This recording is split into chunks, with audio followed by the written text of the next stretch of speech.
Problematic? The brother could ask the question again. Okay, want me to start over? Yeah. Okay, my question is, if,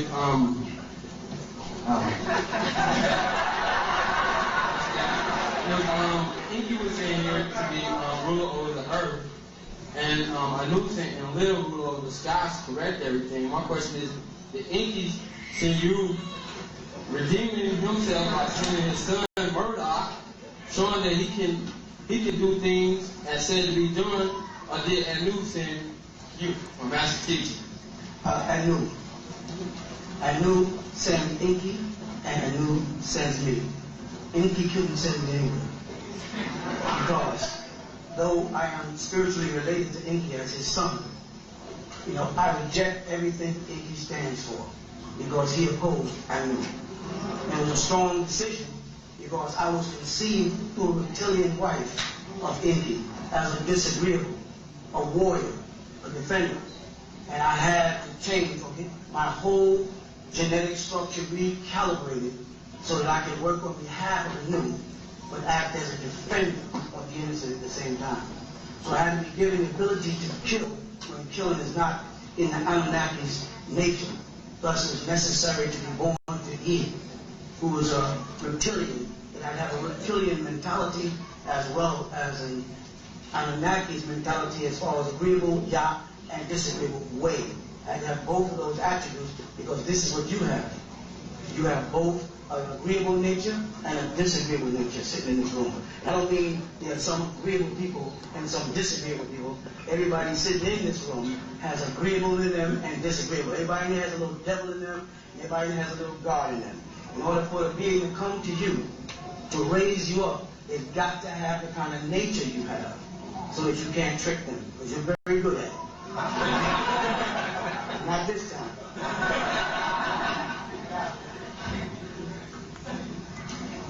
Nothing to resist.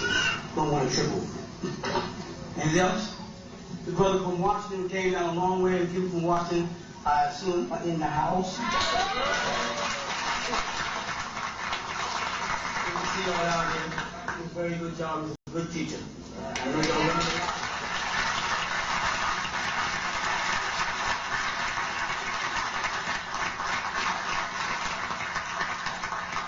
It makes me feel good to see young brothers coming up, because nothing is sadder than seeing a purpose destroyed, because maybe the leadership harbors and controls all the information for themselves in order to look heavy. And then when they pass on, there's no one to pick up that baton and keep running. It's good to see that these young men are coming up, and I'm hoping to see some young sisters get up there. Not necessarily, young doesn't mean nothing to me, though. You know how I was, young has nothing to do with age. You need stages of learning. I want to see some of these young sisters get up and also teach and carry this word out, because I know you know what time we're in. I know you can see the world and conditions of the world. And needless to say, the clock is ticking louder than ever ticked before. And time is running out. And I'm not going to preach doomsday. I'm not going to tell you that the end of the world is coming. The end of a kind of world is coming. The end of a kind of rulership is coming. And it's high time for it to go. So that the new world, and not new world order, but the new world can come into play where love rules and not emotions. All right? What else you want to talk to me about? Go ahead.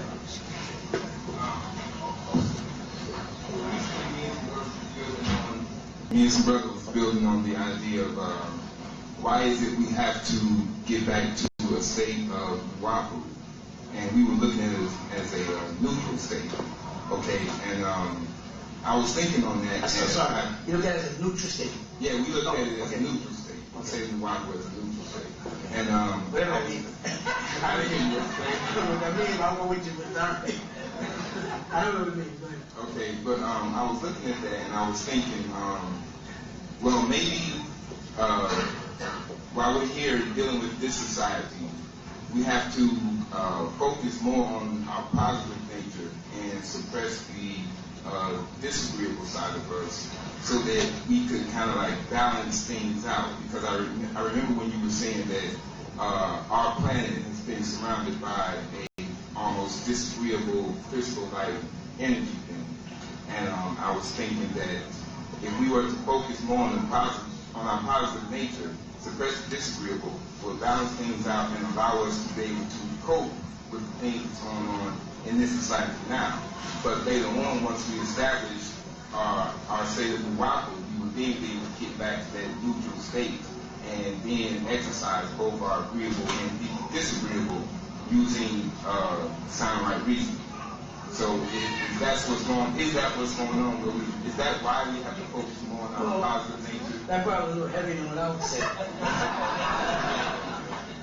To me, sound right reasoning is already in each of us.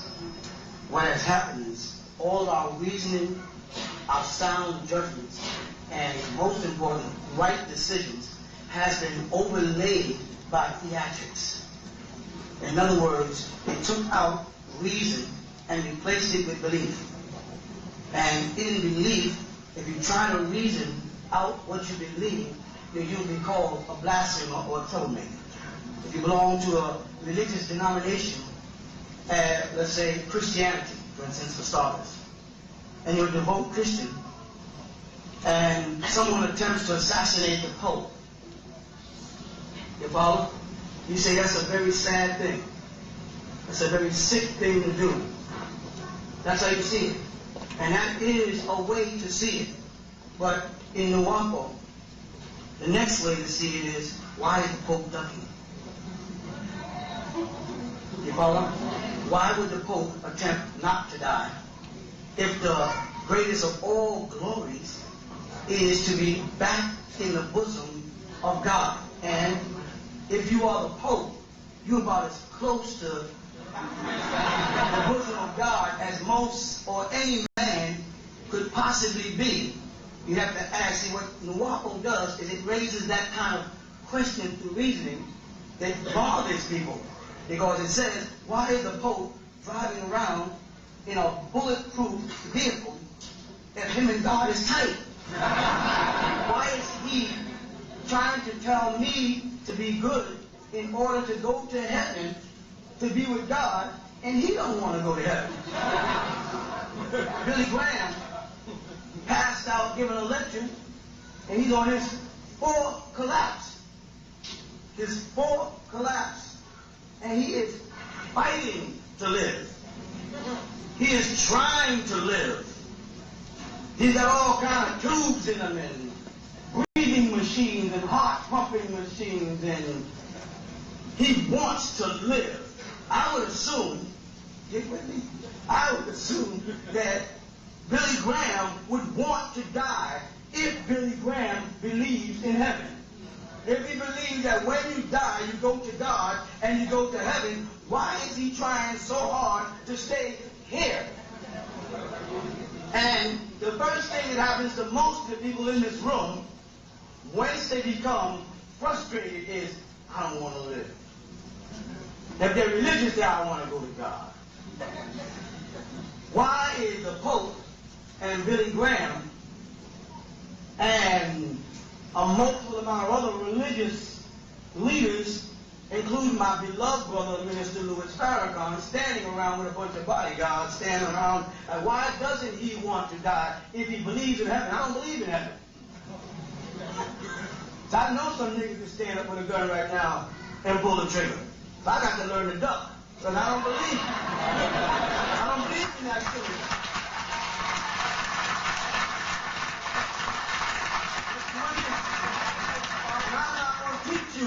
To be so God-fearing that you don't have enough sense to duck when the nigga stand up with that gun.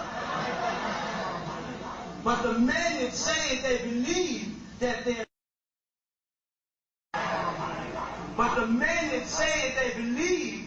there's some heavenly abode that we all go to, and that God is there waiting to embrace us, and his son meets us on the way through the light. Why are they trying not to get there? This is what Nwapo is. So it's not about Nwapo being neutral. Nwapo is that dormant presence of divine in each individual that makes you question everything you are about to do, be it good or evil. When you're about to do something that is wrong, and you know it's wrong, something says to you, now you know this is wrong. And then something else says, but it's fun. Everybody that gets ready to bungee jump, everybody. While they're tying this thing on the ankle, a voice in the back of their head says, now you know this is some dumb shit to do. You know this is stupid now. Right? And as they get near the edge, they say, you know, I'm telling you now, this is real stupid. And as they look over the edge, they backtrack the rubber all the way back to the ankle. And something says, I'm giving you one more chance to think this out. Now this is stupid. And then they jump. And after they defeated that divine awareness in them, jumping becomes fun. It becomes a recreation. It becomes a ritual. Then they want to try something else, daring. Once you coat over or blot out that Nwapo in you, and this is done through concentrated effort, it's done through words, it's done through gestures, it's done through the media. When I was talking to some people yesterday, I was saying, I want you to all think about this for a minute. Everybody complains about people talking about them behind their backs. You know what I mean? Someone, let me talking about me behind my back. I don't want nobody to talk to me any other place but behind my back. Because behind my back is my face. Behind my face would be the problem. So if someone said, I'm talking about you behind your face, then they're back there. But if they're talking about you behind your back, then they're standing in front of you. That may sound silly, but whoever has taught us to accept this ass-backwards thinking has succeeded in tricking us to think the way they want us to think. And they tricked us into fighting Biggie Smalls against Tupac and had them really thinking they were gangsters. I mean, they really think they're gangsters. They make the faces, they make the videos with the hats and the guns, and they walk into clubs like the Godfather, and then they shoot each other. And I think this Bible says, as a man thinketh, so shall it be. These people think themselves into their own destruction. But what type of tricks are used to make us susceptible to that type of thinking that was frightening? How easily is it done? I remember talking to y'all months ago when kids were still wearing baggy clothes, and I said, pretty soon they're going to be fitting clothes. Yeah. They're going to tighten the clothes up. Sneakers has got to go. Lugs are in. After lugs comes in wingtips. Pretty soon the women are wearing tight clothes and wigs and nails and lips and everything because it's money involved. Ain't about nothing else but money. Now how is it that they can have 90% of the people on television you see today wear velvet? Because somebody decides it's time to bring in velvet. And now people are wearing velvet. And they decide next month it's time to bring in satin. People be wearing satin. That's because you have given up that Nwapo in you. You listen, you open your eyes and you digest things, and what you digest is